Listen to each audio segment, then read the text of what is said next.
নিয়োগপত্র আঠারো যে কালো আইনটা হয়েছে সেটা বাতিলের জন্য আজকে আমাদের এই সমাবেশটা আমাদের এই সাজিয়েছে, কারণ আমাদের অধিকারগুলো আদায় করার জন্য 8 ঘন্টা সমঘন্টা এবং কি নিয়োগপত্র বাধ্যতামূলক দেওয়ার জন্য। যেমন আমাদের একটা শ্রমিক সকাল 6টা থেকে যায়, রাত 12টা আসে, আসার পরে আপনার কি গাড়ি ভাড়াটা পর্যন্ত মালিকরা দেয় না। এইগুলার দাবিতে আজকের এই জনসভা মে দিবস। এই দিনে শ্রমিকদের দিবস ছিল এবং আমাদের এই লড়াইয়ের জন্য আমেরিকা কোয়াগো শহরে আমাদের শত শত শ্রমিকরা জীবন দিয়েছিল এই অধিকারের জন্য, এই 8 ঘন্টা শ্রমের দাবিতে। ওদের দাবি সম্মিলিত জানিয়ে আমরা শ্রমিক সকলে ঐক্যবদ্ধ আজকে থানা কমিটি, স্টেট কমিটি সকলে মিলে। এখানে যে আমরা যে গাড়িটা একটা পার্কিং করব, কিন্তু দেখেন আমরা একটা গাড়ি পার্কিং কোনো জায়গা নাই। আমরা গাড়ি রাখতে গেলে ওখানে 5,000 টাকা একটা মামলা, পরবর্তী আবার আরেকটা মামলাতে 10,000 টাকা। তাহলে আমাকে রাস্তা দিচ্ছেন কিন্তু পার্কিং দেন নেই। আমাদের এইসব জিনিসগুলো প্রথমে দরকার এক।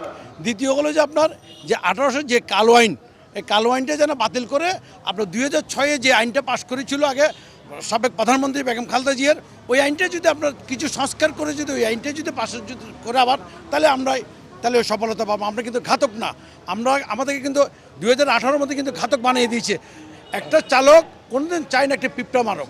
তো তাহলে দেখেন আপনার এখানে যেগুলো রাস্তার মধ্যে যেগুলো অ্যাক্সিডেন্ট হচ্ছে, দেখেন এটা কিন্তু আপনার যারা মানুষ পারাবার হচ্ছে ওখানের মধ্যে অ্যাক্সিডেন্ট হচ্ছে, এটা কিন্তু আপনার পাবলিকের জন্য আপনার অ্যাক্সিডেন্টগুলো হচ্ছে কিন্তু একটা চালকের কিন্তু কোনো করে না। সরকারের মধ্যে আপনার যে সরকার যে সার্ভিসটার মধ্যে আছে কিন্তু আপনার 8 ঘন্টা ঠিক আছে, কিন্তু আমরা পাবলিক সেক্টরের মধ্যে কিন্তু একটু পাই না। যে কারণে আমরা সকাল ভোর 5টা বাজে আমরা বের হই বাসা থেকে বের হয়ে মালিকের বাসায় যেয়ে 6টা বাজে ঢুকতে হয়, 7টা বাজে আমরা স্কুল ডিউটি, ওখান থেকে আবার আসার পরে আপনার রাত 11টা-12টা পর্যন্ত আমাদের কিন্তু ডিউটি করতে হয়। তাহলে দেখেন আমরা কোন সময় বাসায় যাব, কোন সময় আমরা ঘুমাবো, কিন্তু আমরা এটা পাচ্ছি না। যার কারণে আমরা দেখেন আমরা যে 17 ঘন্টা 18 ঘন্টা ডিউটি করতেছি, কিন্তু ওই জিনিসটার মধ্যে কিন্তু 8 ঘন্টা পরে আমরা কোনো কিছু পাচ্ছি না। আমরা সরকারের জোর দাবি জানাচ্ছি 8 ঘন্টা পরে আমাদের যেন যে কর্মঘণ্টা অনুযায়ী আমাদেরকে যেন ওভারটাইমটা যেন আমাদের ব্যবস্থা করা হয়, এটাই আমরা কামনা করি। আমরা মে দিবসে জড়ো হচ্ছি, এটা আন্তর্জাতিকভাবে স্বীকৃতিপ্রাপ্ত একটি দিবস। এই দিবসে বিশ্বের প্রায় 1টি দেশ ছাড়া, ফ্রান্স ছাড়া প্রতিটা দেশই এই দিবসটি পালন করেন তাদের অধিকার নিয়ে কথা বলার জন্য, তাদের অধিকার বাস্তবায়ন করার জন্য। আমি যদি আপনাকে বলি, আমরা আজকে 140তম মহান মে দিবস উদযাপন করছি।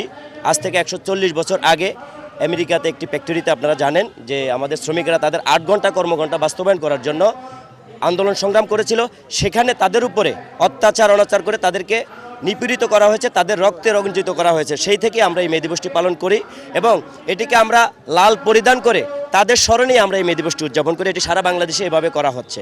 আমি একটি বিষয় যদি আপনাকে বলি, আজকে আমরা চট্টগ্রাম হালকা মোটরযান চালক শ্রমিক ইউনিয়ন প্রতি বছরে না এবারও যে মানববন্ধনটা করছি, সেখানে আপনাদের মাধ্যমে যিনি শ্রমিক বান্ধব সরকার, আজকের বর্তমান যিনি সরকার অত্যন্ত শ্রমিক বান্ধব একজন সরকার, আমি এই সরকারের কাছে একটি আবেদন জানাবো, প্রাতিষ্ঠানিক এবং অপ্রাতিষ্ঠানিক যেসব চালকেরা আছে তাদেরকে অন্তত পক্ষে সেই 1886 সালকে স্মরণ করে নিয়োগপত্রটি যাতে তাদেরকে দেওয়া হয়, তারা যেন নির্যাতন নিপীড়ন থেকে রক্ষা পায় এবং তাদের অধিকার তার যাতে বাস্তবায়ন হয়। আজকে যদি সারা বিশ্বে গার্মেন্টস বলেন, লবণ ফ্যাক্টরি বলেন, অন্যান্য শ্রমিকদের নিয়োগপত্র থাকে, দুঃখজনক হলেও সত্য, আমার চালক শ্রমিকদের নিয়োগপত্র এখন পর্যন্ত সরকার ঘোষণা করা হয় নাই।